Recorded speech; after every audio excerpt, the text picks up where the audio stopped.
kwa mbere like it or not wamvuga nabi cyangwa se ukanarakara ukumva yuko ngo rugaju ngo ntari gushaka kuvuga kuri match ngo twibwemo ngo wenda twasifuriwe nabi sinabihakanye nabivuze nabishimangiye arbitrage yaba fair umuntu akabona ibyo yakoreye ibyo 100% ndabyemera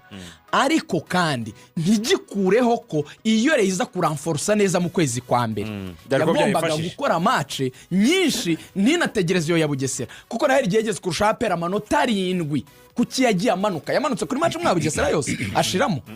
kuki Rayon Sport yatsinzwe na apera kuri finale ya Peace Cup naho tuvuge ko Rayon Sport bayibye kuri finale apera yarayibye ntiyitsinze bibiri abare bose bagataha bemeye that's the quality I'm talking about that's the quality icyo rero ni wagihunga mu makoti ugomba kwambara ngo uvuge ngo irijyanye no kuba mbuze igikombe ngo mbishyize kuri ngabo y'isonga gusa ngo ndambuye ngo ayandi yose sinyemera hagomba no kuza kwibuka